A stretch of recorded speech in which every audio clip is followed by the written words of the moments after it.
So hey, hello. So I heard you wanted to learn a low kick. So you came to me, right? That's really good. So I'm gonna explain to you one of the most basic kicks in martial arts. More than 6 variations of this kick. So you can use multiple variations to use this kick.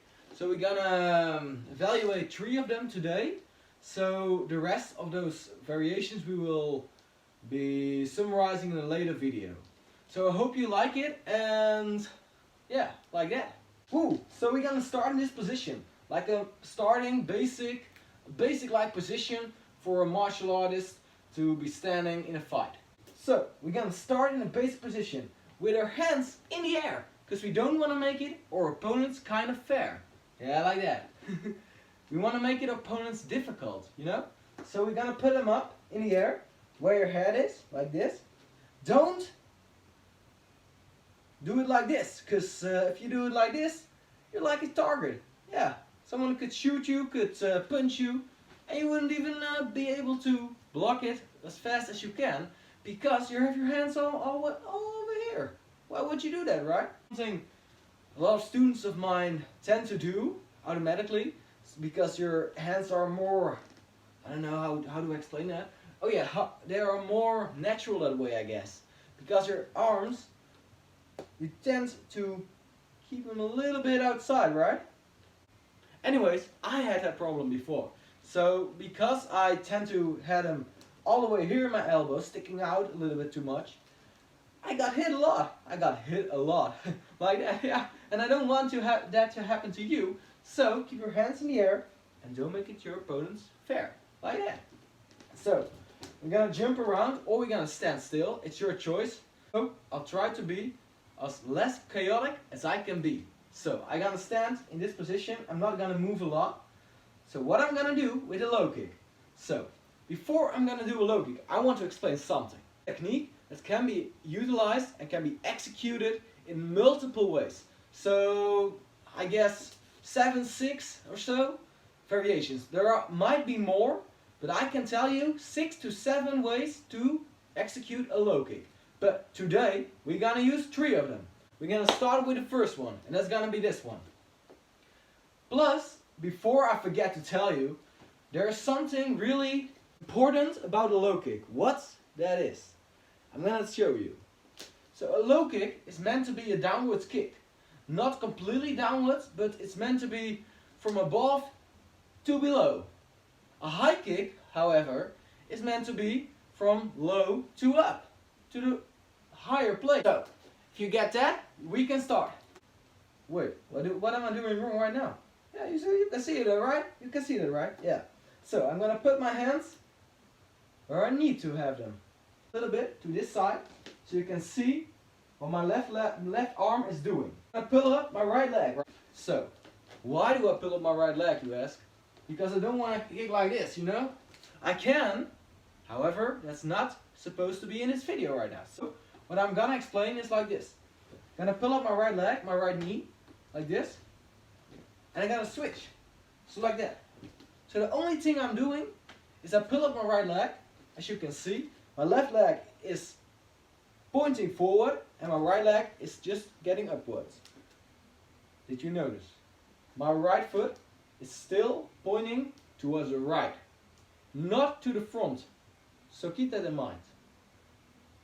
So what we're gonna do, we pull up our right leg, and we're gonna switch. Like that. So we're gonna pull up our right leg, switch, and kick. Ha! Like that. You saw that? Alright, so as you can see, there are 3 parts of this kick. And I'll be breaking down this kick into 3 parts. Start with this one, pull up your right leg, switch, and kick out. Pull back, and back. So what you saw me do was a complete low kick. You know what I mean with that? Now, alright, I'll explain that. Alright. So normally we can put it down like that. But this one is gonna be executed as a technique of its own. So we're gonna pull up our right leg like this, then switch and pull it down. Pull our right knee up again and softly put it down.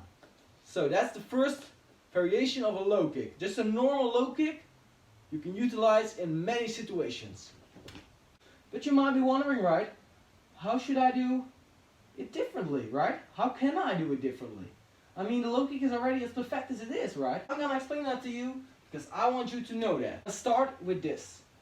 There might be a lot of more variations that I'm gonna explain right now.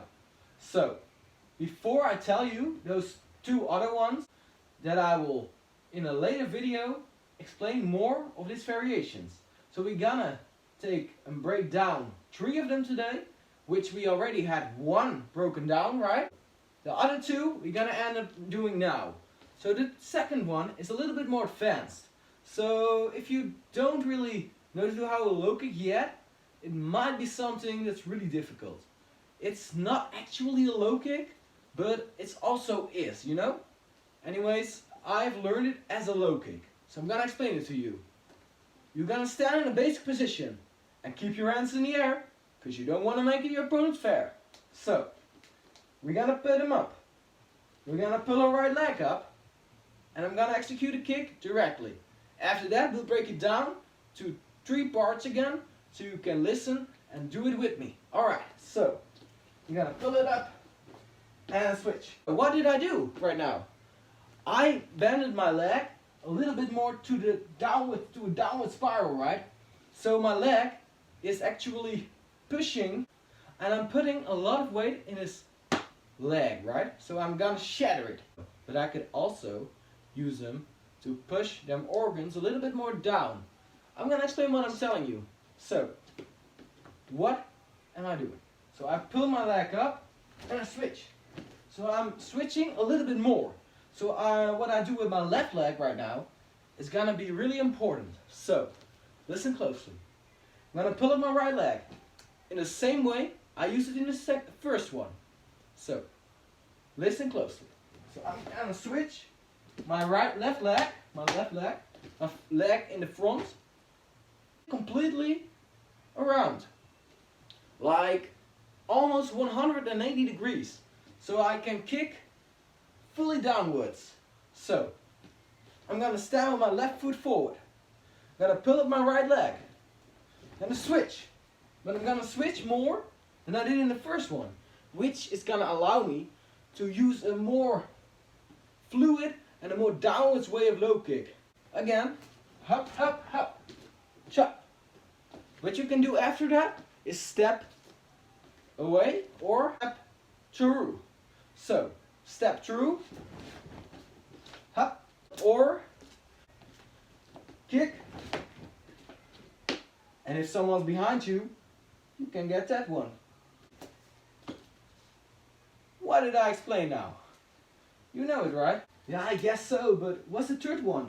I mean, you haven't explained that one yet, so could you give us some insight in that one too? Of course I could. If you get the second one, we can go right through and hop on to the third one. The third one is a little bit more of a sweeping kick. So what we're gonna do is this. Whoop! You know the drill. You know it by now. So, start in this position. Instead of kicking it from this position, or kicking it through, or even so, better yet, kick it like this. Like that. So you can kick someone from their feet upon the ground. You get that? Great. So imagine. Someone is standing in this position. And what I want to do, I want to kick both of them legs away. So what am I starting? So I'm gonna get a little bit bendable. I'm gonna bend a little bit through my knees. I'm gonna switch up my left leg a little bit to the side. I'm gonna put up my right leg a little bit, not too much like before. And I'm gonna switch it through. So, I don't kick his outer left leg. I don't kick towards his outer right leg. No, I kick behind his legs. So I can actually make him fall to the ground, like this. How should you practice this? Okay, imagine it. First off, you need to imagine something before it becomes a reality, and what actually you are practicing at that moment. You need to be concentrated. So you need to focus on the opponent in your mind. Try to imagine someone is standing here and here, with his left foot forward, right foot in the back. So what we're gonna do, we're gonna get in position, we're gonna get a little bit more closer, and we're gonna sweep up with leg, and we're gonna land it here. So just like that, just practice it like that. So we're gonna practice it a little bit more of a baton swing. So when you wanna hit a home run, right? Wow, like that. Because in the second and the first one, mostly in the first one, I used to swing my leg back. But in this case, I want to go through it. And maybe combo it with a outside spinning back kick or something like that. But in this case, we only want to focus on this part. A little bit, not too much. Make your legs a little bit bendable. So, whoppa, like that. So, if you get that, you're gonna get to a little bit more tips. Oh, yeah, a little bit more tips. Yeah, I can manage that. Yeah, sure you can. Please explain it to us about where I need to kick with my leg with. Because in lots of martial arts, there are differences in a low kick. Not only in the way of using a low kick, but also which part of the leg we use a low kick with. Alright, that's a good question, for real. But I would respond to that question most often with the shin, of course, yeah. But when you want to score points, you're gonna hit this one. So you're gonna sit up. The shin, right? Yeah. So we're gonna punch. No, we're not gonna punch in this video. We're gonna punch in the next video, right? So we're gonna kick in this video, and we're gonna hit the shin. Try to imagine you hit the opponent with your shin. So, but in a different example, you're gonna hit it with this one. So you're gonna score a point. Hoppa! But it's all in the head. It's all in the head. So you need to really focus on which part you want to hit him. So what I should suggest that could help is something like something you can actually hit. A stick or something you can put somewhere and hit it with your foot or hit it with your shin, but not too hard, just a little bit. So you can actually experiment on which part you can hit it with. So that's actually a lot of information I wanted to discuss in this video. In a further video, we will discuss more information about a low kick and what it's used for and how it's used. Plus, I will introduce you to something like more variations, situations you can use it in. So, I hope I see you in the next video and thank you for watching.